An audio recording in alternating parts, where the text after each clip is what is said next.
Hey guys, welcome back. और आज मैं फिर से आप लोगों के सामने एक न्यू टॉपिक के साथ प्रेजेंट हुआ हूं।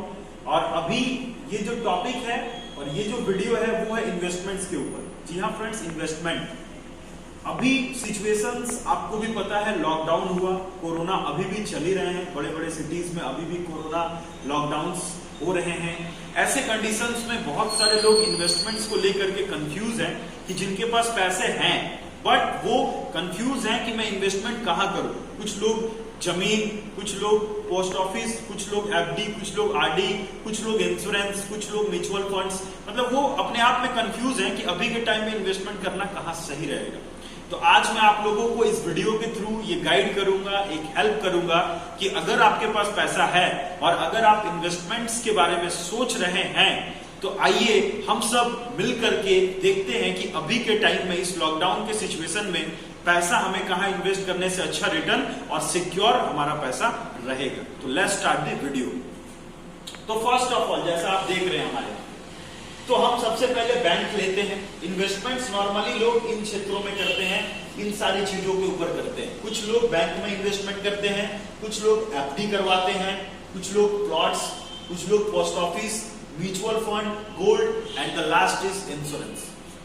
तो जब से सबसे पहले हम एक एग्जांपल से समझते हैं कि सपोज दैट हम एक अमाउंट लेते हैं 1 लाख रुपए, राइट। तो अगर हम 1 लाख रुपया लेते हैं, 1 लाख रुपीज, कि 1 लाख रुपया अभी के टाइम में मेरे पास है और उसको कहां लगाना चाहिए, तो 1 लाख रुपया जो है वो अगर हम बैंक में लगाते हैं, 1 लाख रुपया को अगर हम बैंक में लगाते हैं तो हमारा रेट ऑफ इंटरेस्ट अभी अगर आप बैंक का देखेंगे तो आप देख सकते हैं 5.25 to 6.25 इसी के बीच में है। यानी कि अगर 1 लाख रुपया आप 1 साल के लिए बैंक में रखते हैं तो आपको देखा जाए तो 1,05,000 के आसपास आपको मिलेगा। यानी कि आपका कितना पैसा बढ़ रहा है 1 साल में? 5,000 रुपए।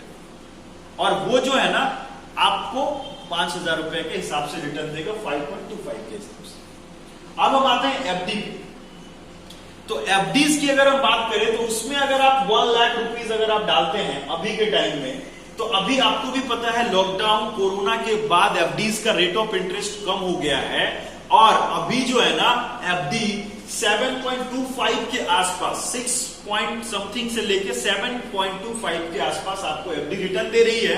अभी थोड़ा कम हुआ बट फिर भी मैं एफडी का चलो वही रेट में चलता हूं। 7.25 अगर देती है तो कितना हो जाएगा? 1,07,225 1,07,225 रुपया। यानी कि अगर मेरा 1 लाख रुपए एफडी में है, अगर मैंने आज 1 लाख रुपए एफडी में डाला तो 1 साल के बाद ये मुझे 7,225 रुपया रिटर्न करके देगा, राइट। अब आते हैं प्लॉट पे। तो मेरा सवाल आपसे, आप बताइए इस लॉकडाउन में, इस कोरोना में जो सिचुएशन है कि आप बताइए क्या जमीन पे पैसा खर्च करना अभी सही होगा?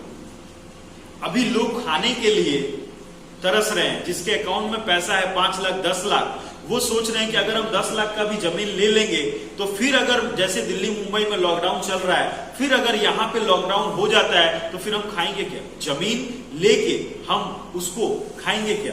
और ऐसे में मैं आपको बता दूं कि रेट ऑफ इंटरेस्ट जो जमीन को लेकर के क्रेज था लॉकडाउन से पहले, वो फ्रेंड्स कम होते जा रहा है और जमीन का रेट भी कम हो रहा है। जी हाँ फ्रेंड्स, लॉकडाउन और कोरोना के बाद जो प्लॉट्स जिसकी रेट्स हाई हुआ करती थी वो आज कम हो रहे हैं। क्यों? क्योंकि उनकी डिमांड जो है वो कम होते जा रहा है। यानी कि प्लॉट में भी अगर हम 1 लाख रुपए इन्वेस्ट करेंगे अभी के टाइम में, तो मुझे नहीं लगता है कि अभी के टाइम में प्लॉट में आपको इन्वेस्टमेंट करना चाहिए। क्योंकि लॉकडाउन कोरोना में पहले हमें खाना है, पहले हमें अपने पेट को देखना है, तब तो हम लोग जमीन जायदाद और प्रॉपर्टीज की सोचेंगे। तो आगे हम बढ़ते हैं पोस्ट ऑफिस। तो पोस्ट ऑफिस में भी अगर आप रेट ऑफ इंटरेस्ट अगर आप देखेंगे तो यहां पे आप देखेंगे 5.50। यानी कि अगर 1 लाख रुपया पोस्ट ऑफिस में लगाते हैं तो इसमें आपको जो है लगभग 1,05,550 के आसपास, मतलब अगर आप देखेंगे है ना 1,05,550 सही है, उतना ही है ना, 1,55,000, 1,05,500, 1,05,500 यानी कि राउंड फिगर आप देख लेंगे तो आपका कितना बढ़ रहा है फ्रेंड्स? तो 5,500 के आसपास आपका यहाँ पे बढ़ रहा है, 5,500, राइट। तो पोस्ट ऑफिस में भी चलो भाई देखिए। अब आते हैं म्यूचुअल फंड पे। तो म्यूचुअल फंड आपको भी पता है फ्रेंड्स कि म्यूचुअल फंड रिटर्न्स तो है, बट आप जब म्यूचुअल फंड का एड देखते होंगे, जब आप ग्रो ऐप या फिर जब आप ऐड आते हैं टीवीज के अंदर, तो लास्ट में वो एक लाइन बोलते हैं कि mutual funds are subject to risk, है ना, वो रिस्क हो सकता है। यानी कि वहां पे पहले ही क्लियर कर दिया जाता है कि इन्वेस्ट करने से पहले सोच ले, वो रिस्क है। यानी कि 1 लाख रुपए आपका क्या होगा नहीं होगा उसकी गारंटी नहीं है। मतलब वहां पे भी 1 लाख रुपए लगाना अभी के टाइम में हमारा डर है, नॉट गारंटेड। अब आते हैं गोल्ड पे। तो फ्रेंड्स आप बताइए, इस लॉकडाउन, इस कोरोना में लोग क्या गोल्ड पे उतना इन्वेस्ट कर रहे हैं? नहीं। लोगों के पास पैसा होने के बावजूद भी लोग अपने अकाउंट में ही रख रहे हैं, क्योंकि उनको पता है फिर अगर हुआ तो प्रॉब्लम हो सकती है, इसलिए गोल्ड्स के भी रेट्स कम हो रहे हैं, है ना। और अगर मैं बात करूं अभी के टाइम में फ्रेंड्स इंश्योरेंस की, तो इंश्योरेंस अभी के टाइम में जो है ना one of the best, one of the profitable और one of the higher returns आपको दे रही है इन्वेस्टमेंट्स के मामले में। कैसे, आइए हम बताते हैं। आपको जो परसेंटेज यहां पे मिल रहा है वो अगर आप देखेंगे तो 20% का आपको जो है ना यहाँ पे रेट ऑफ इंटरेस्ट मिल रहा है, वो भी गारंटेड। जो गारंटेड आपको मिल रहा है, जी हाँ, ट्रेडिशनल प्लान के अंदर।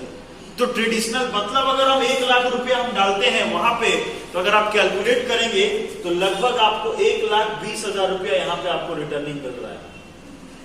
20% का इंक्रीज हुआ है लॉकडाउन कोरोना में।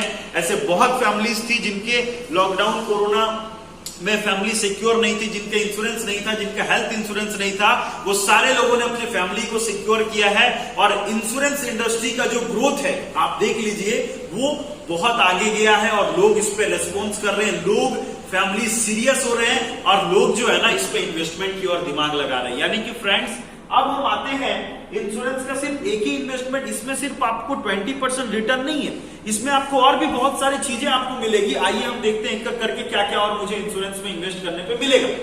तो सबसे पहले अगर हम 1 लाख रुपया बैंक में लगाते हैं तो ठीक है, 1,05,000 रुपया मुझे मिलेगा एक साल में। बट मुझे एक बात बताइए कि अगर 1 साल के दौरान मुझे कुछ हो जाता है, अगर मुझे कोरोना ही हो जाता है, अगर मेरे फैमिली में किसी को कोरोना हो जाता है, तो क्या वो 1 लाख का डबल 2 लाख रुपया आपको बैंक देगा?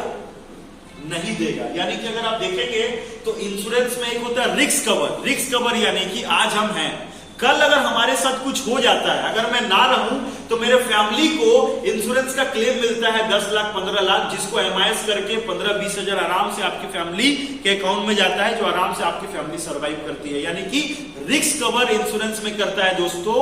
तो यहां पे जो है ना आपको बैंक में रिस्क कवर नहीं करेगा, एफडी में भी आपको रिस्क कवर नहीं करेगा, प्लॉट में भी आपको रिस्क कवर नहीं करेगा, पोस्ट ऑफिस में भी रिस्क कवर नहीं करेगा, म्यूचुअल फंड में भी रिस्क कवर नहीं करेगा, गोल्ड में भी आपको रिस्क कवर नहीं मिलेगा। बट इंश्योरेंस में फ्रेंड्स आपको रिस्क कवर मिलेगा। मतलब आज आपने अगर 1 लाख का पॉलिसी लिया है और कल अगर आपके साथ कुछ हो जाता है, तो अकॉर्डिंग टू सिचुएशन जो भी आपका सम एश्योर्ड है, चाहे वो 10 लाख हो चाहे वो 20 लाख हो, वो आपके फैमिली को 100% गारंटेड यहाँ पे मिलेगा।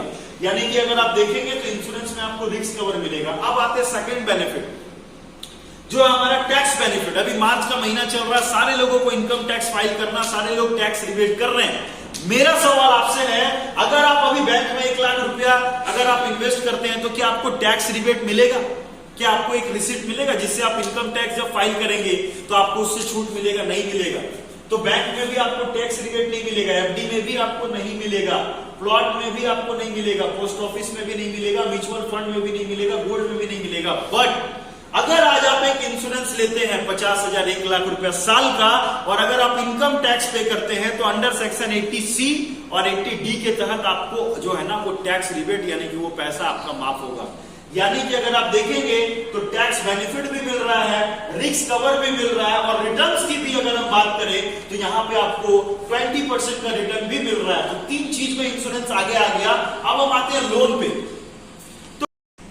तो लोन की अगर हमें जरूरत पड़ती है तो बहुत सारे लोग जमीन को यूज करके लोन लेते हैं, बट उनको ये नहीं पता कि लोन जमीन पे ऐसे ही नहीं मिलता, उसके बहुत सारे प्रोसेस होते हैं, उसके बहुत सारे पेपर्स होते हैं, और अगर मिलते भी हैं तो रेट ऑफ इंटरेस्ट वहां पे भी बहुत हाई होता है। यानी कि अगर आप बात करें तो यहाँ पे भी लोन के चांसेस बहुत कम है। फिर हम आते हैं पोस्ट ऑफिस में, तो वहां पे भी आपको रेट ऑफ इंटरेस्ट 15, 20, 12 से नीचे तो होगा ही, तो यहाँ पे भी चांसेस बहुत कम होते हैं। म्यूचुअल फंड्स में तो मिलेगा नहीं। गोल्ड लोन आपको मिलता तो है बट उसके भी रेट ऑफ इंटरेस्ट थोड़े हाई होते हैं। बट हम आते हैं इंश्योरेंस पे, तो इंश्योरेंस में क्या है ना कि आप जो है ना अपना लोन जब आपको जरूरत पड़े 3 साल के बाद, आपको कभी भी अगर जरूरत पड़ता है तो आप जो है ना 80% तक का लोन, जितना आपका है प्रीमियम आप जो भी पे करते हैं उसका 80% तक का लोन आप जो है आसानी से ले सकते हैं विदाउट डॉक्यूमेंट्स, बिना डॉक्यूमेंट्स पे बस आपको अप्लाई करना है, आपके पास बॉन्ड होना चाहिए और आपको विद इन जो है ना कम टाइम में आपको कम इंटरेस्ट में यहाँ पे आपको इंश्योरेंस में लोन भी आसानी से मिल जाता है, राइट।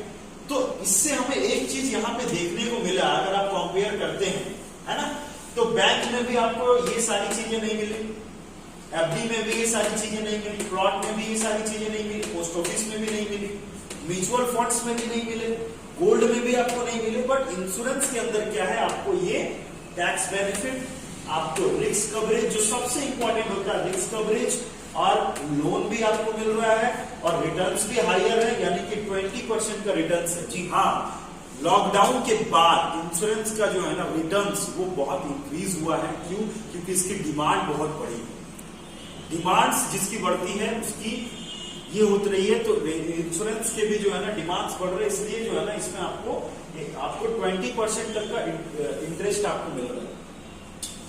अब हम आते हैं एफडी पे। चलो ठीक है, अगर आप एफडी करते हैं, मैं आपसे पूछता हूं एफडी कितने लोगों की पूरी होती है?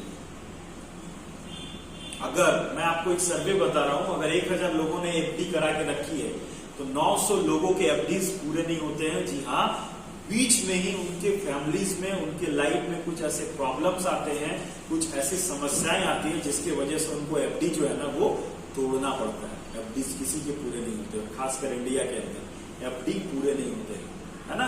और एफडी अगर आप करते भी हैं तो उसमें आपको वन टाइम में पैसा जमा करना पड़ता है, 5 लाख 10 लाख, है ना। बट इंश्योरेंस के अंदर क्या है, आपके पास ऑप्शन होता है monthly, quarterly, yearly, half yearly, as you wish, जैसे आप चाहें वैसे आपको फैसिलिटीज मिलती है। तो फ्रेंड्स, अभी के टाइम में इस सिचुएशन में अगर आप इन्वेस्टमेंट करना चाहते हैं, अगर आप अपने पैसे को सिक्योर करना चाहते हैं, अगर आप अपने फैमिली को सिक्योर करना चाहते हैं, तो मेरे हिसाब से दिस वन यानी कि insurance is the best investment right now according to the situation. अभी के टाइम में सबसे इंपॉर्टेंट है आपका जो इन्वेस्टमेंट वो है इंश्योरेंस में, है ना। तो फ्रेंड्स, जाते जाते एक मैसेज है कि अक्सर हम ये सोचते हैं कि मेरे परिवार मेरे साथ है, मेरे भाई मेरे साथ हैं, मेरे रिश्तेदार मेरे साथ हैं, मेरे पड़ोसी मेरे साथ हैं। बट फ्रेंड्स, जब मुसीबत आता है ना तो कोई किसी का साथ नहीं देता है, सबके बहाने होते हैं। तो यहाँ पे आपको मैं एक मैसेज देना चाहूंगा, जो पैसा बोलता है, जी हाँ पैसा बोलता है, पैसा बोलता है कि अगर आज आप मुझे बचाते हैं तो कल मैं आपको और आपके परिवार को बचाऊंगा। मतलब if you save me today then tomorrow I will save you. आप हर स्थिति में, हर परिस्थिति में आपके रिश्तेदार, आपके भाई, आपके बहन, आपके मामा जी, आपके चाचा जी, आपके पड़ोसी साथ देंगे या नहीं देंगे इसकी गारंटी कोई नहीं ले सकता है, बट पैसा गारंटी लेता है। अगर आज आप पैसे को सेविंग करते हैं, पैसे को अगर अच्छी जगह लगाते हैं, तो कल पैसा आपको दुख, मुसीबत और परेशानी में आपको साथ देता है। फ्रेंड्स, अगर आपको ये मेरा वीडियो अच्छा लगा हो, इसको लाइक करें और मेरे चैनल को सब्सक्राइब करें और अपने फ्रेंड्स को शेयर करें। Thank you friends.